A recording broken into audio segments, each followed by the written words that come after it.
from Samoa, so we have been supplying a product to the Australian automotive market. And it is a development in this market that have a knock-on impact here.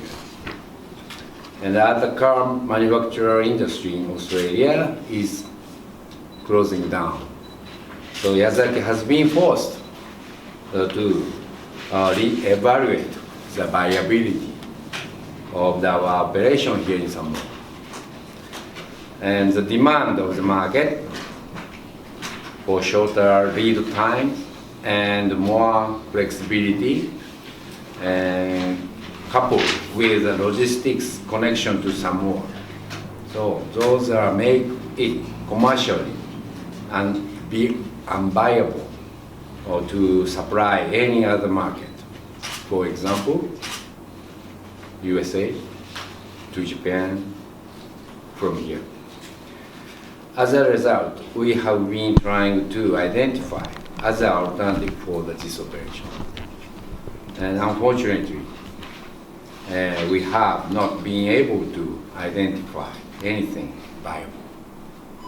And we must, therefore, announce that we will phase out production operation in Samoa. So we fully understand that this is a difficult situation for our employee here. Our employee is our family within the Yazaki group.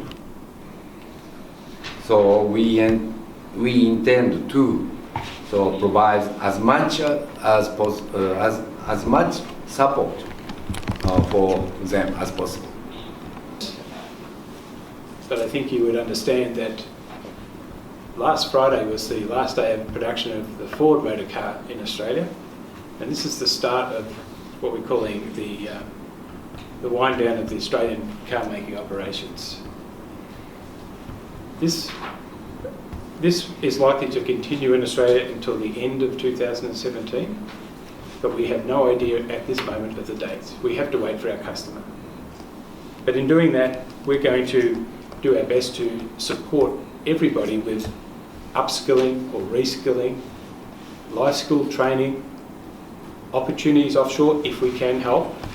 We'll certainly be engaging all of our associates one-on-one to ask them what they want, what they would expect from us as a company in Yazaki, and we'll do everything in our power to support their requirements.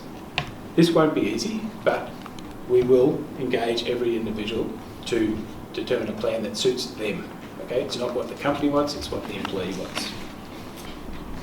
For the factory people, we'll be offering them 5 weeks lump sum and 4 weeks for each year of service, up to a ceiling of 52 weeks plus 5 weeks. So the maximum for a long term is a 57-week payout to our shop floor people.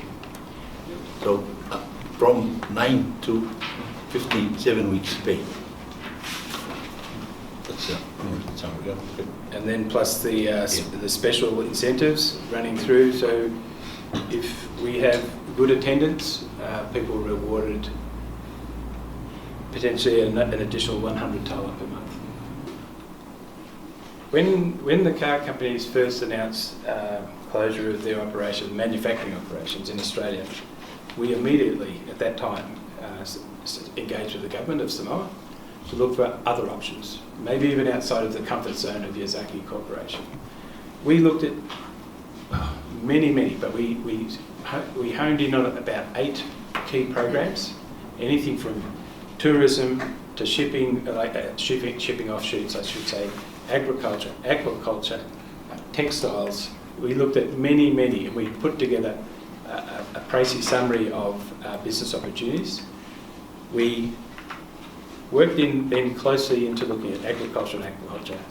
Without, these are the core resources and also the core attributes of Samoa and the Samoan population. So how a company like Yazaki could not interfere with the local society or local land or anything like that, but how we could complement the local community with some opportunities.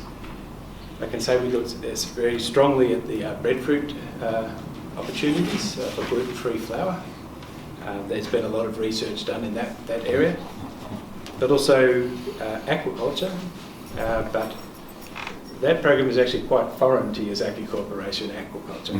Yazaki has some experience with agriculture, so there was interest in that. But with those, we just couldn't find a viable business outcome as such, because one of the worst things we could do is really start something and make a mess of it, if I could say it like that. So we decided we could not continue. That's why the decision has probably taken some time to come to today, because we've been evaluating that very deeply with Yazaki Corporation.